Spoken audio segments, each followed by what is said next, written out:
GMR లేరా? ఏంటి madam, GMR పిలిస్తేనే వస్తారా? ప్రదీపన్, ఆటలాడద్దు. జిఎంఆర్ ఉన్నారా లేరా? మిమ్మల్ని పిలిచింది జిఎంఆర్ కాదు, అమ్మా శక్తి. నేనే నేను రమ్మన్నాను. రా శక్తి, నాకు జరుగుతున్నదంతా తెలుసు. దీనివల్ల మన మధ్యేం గొడవలు రావు కదా శక్తి?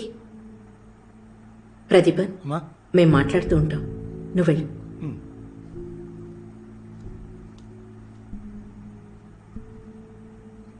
శక్తి, ఏంటి నీరసంగా కనిపిస్తున్నావు? రా, తింటూ మాట్లాడుకుందాం. నీకిష్టమని బంగాళదుంపలు వండించమన్నానే, ఎక్కడుంది?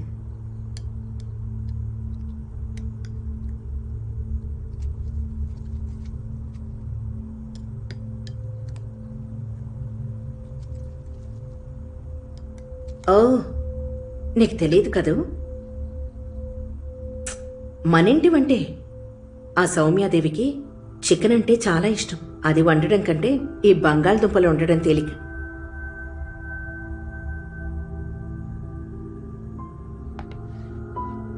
తిను.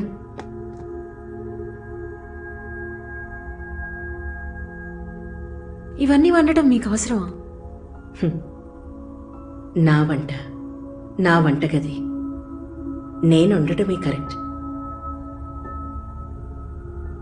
అయినా ఇవన్నీ తెలిసి ఎందుకు చేస్తున్నారు? నీకు చెప్పిన అర్థం కాదు శక్తి. నీ వయస్సు అలాంటిది.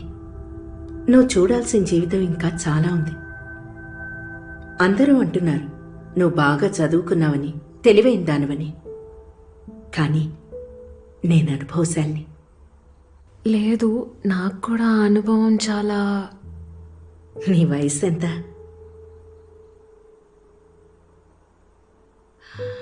నీ వయసులో నేను పడ్రాని పాటలు పడ్డాను. నా సొంత మేనమామ నా 9 ఏళ్ల వయసులో నన్ను పెద్ద ఆయనకి అమ్మేశాడు. ఆయన నా 4 ఏళ్ల బిడ్డతో నన్ను నడి రోడ్డు మీద వదిలేశాడు. ఆ దిక్కుతోచిన స్థితిలో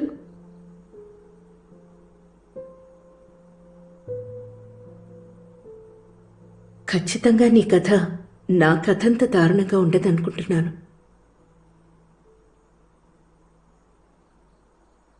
19 ఏళ్ల వయసప్పుడు జయమార్ని కలిశాను. ఈ రోజుకి గుండెల్లో పెట్టుకుని ప్రేమగా చూసుకుంటున్నారు. దిక్కులేని నాకు దేవుడై వరమిచ్చారు. నన్ను, నా బిడ్డను మనసారా స్వీకరించారు. ఏం జరిగినా సరే, ఎలా ప్రవర్తించినా సరే ఆయన్ని మనసారా అంగీకరించాలని అప్పుడే నిర్ణయించుకున్నాను.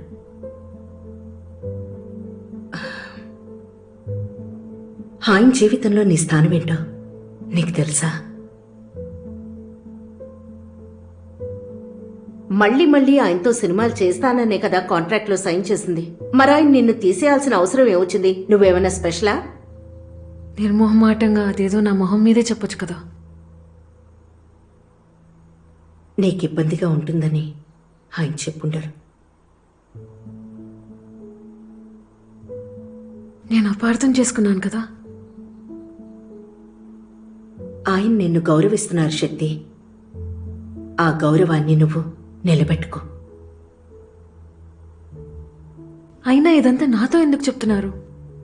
నా భర్త మారకపోవచ్చు, కానీ పరిస్థితులు మారచ్చుగా. ఇవాళ నువ్వు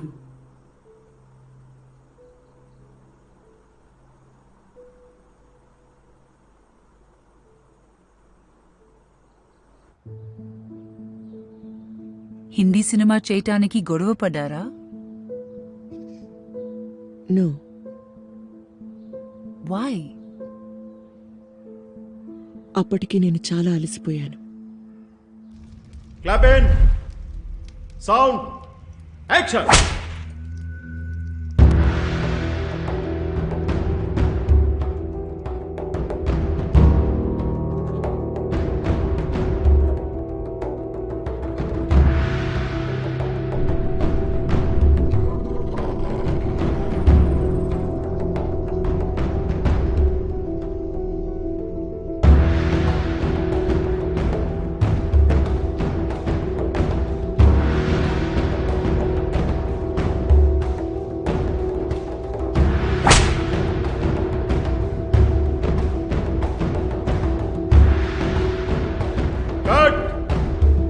లైట్స్ ఆన్.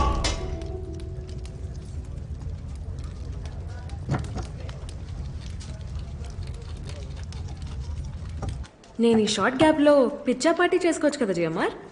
కాంట్రాక్ట్లో ఇదంతా అలౌడేగా.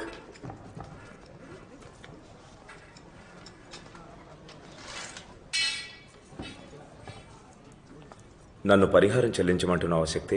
నేను మాట్లాడిన దాంతో సరిపెట్టుకుంటాను. ప్రదీపన్ గారు ఇవాళ ఏదో ఇస్తానని చెప్పారే. పైగా నాకు ఖర్చు కూడా ఎక్కువగా ఉంది. అమ్మ కూడా. నీకేం కావాలో చెప్పు.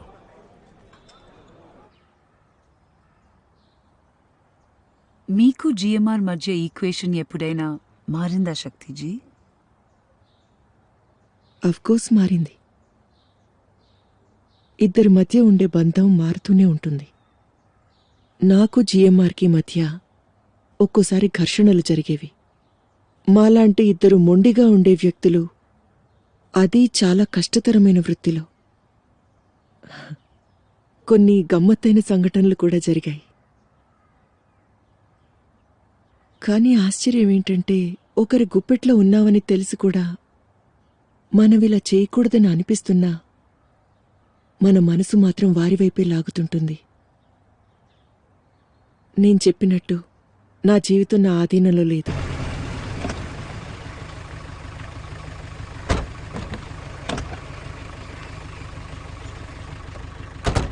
ప్రొఫెసర్ తనికాచలం, అయ్యా మీరా? స్టేట్ ర్యాంక్ వచ్చిన శక్తి శేషాద్రికి క్వీన్ విక్టోరియా కాలేజీలో సీట్ ఇవ్వనని చెప్పారట. అది విని మేము మౌనంగా ఉండాలా? చిన్నపిల్ల చదివి పట్టా పుచ్చుకోవాలనుకుంటే అడ్డుకోవడానికి వాళ్ళెవరు? రూలింగ్లో ఉన్నది మా పార్టీ. అయినా నేనేం సిఫారసు చేయించలేదే. నష్టపోయిందన్న బాధతో అడుగుతున్నాను. సీఎంతో చెప్పించనా? అన్నగారు, మీరు లెటర్ ఇస్తేనే నేను సీట్ ఇచ్చేస్తాను. అలాంటిది డైరెక్ట్గా వస్తే ఎంత ముఖ్యమో నాకు తెలీదా? కానీ శక్తికి 2 ఏళ్ళు గ్యాప్ వచ్చింది. అలాగా? ఏది? అలాంటి చట్టం ఒకటి ఉందని చూపించండి, ఒప్పుకుంటాను. తను పీజీ కోసమేగా సీట్ అడుగుతోంది, ఇవ్వండి. సార్, మీరు బాధ్యత గల అధికారి. మీ ఆధీనంలోనే కదా మద్రాసులో ఉన్న కాలేజీలోనే ఉంది. సార్, క్వీన్ విక్టోరియా తప్ప Madras University, Edwin Ross, KT, HET, Kamakshi College, ఇలా ఏ కాలేజీలో కావాలన్నా చెప్పండి, వెంటనే సీట్ ఇప్పిస్తాను.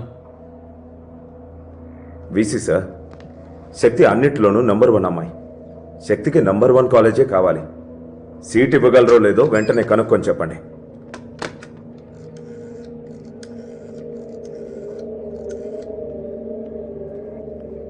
Okay sister, thank you. Sir, PG seat శక్తికి ఇవ్వడానికి రెడీగానే ఉన్నారు. కానీ అక్కడున్న సిస్టర్సే కొంచెం అభ్యంతరం చెప్తున్నారు. సార్, ఇప్పుడు నన్ను ఏం చేయమంటారు? శక్తి నటన నుంచి తప్పుకోవాలని స్ట్రిక్ట్గా చెప్తున్నారు. నటన కూడా ఓ పనేగా. శక్తి పని చేసుకుంటూ చదువుకుంటానంటే సీట్ ఇవ్వడానికి అభ్యంతరం ఏంటి? పెత్తనం చెలాయించడానికి వాళ్ళెవరు? ఈ కండిషన్కి మేము ఒప్పుకోం. తనికాచలం, ఇలా వాళ్ల కోసం మార్చుకునే సీటు శక్తికి అవసరం లేదు. అంతేగా శక్తి? సీట్ కావాలని చెప్పు, కావాలని చెప్పు. మా ఇద్దరి మధ్య ఒకటి మాత్రం మారలేదు. నేను అడిగే వాటికి ఆయన అన్నిసార్లు ఒప్పుకోరని తెలిసి కూడా మరోసారి నా జీవితంలో మార్పు తీసుకురాబోతున్నారని తెలిసి నేనింకా ఆయనకు అడ్డు చెప్పలేకపోయాను.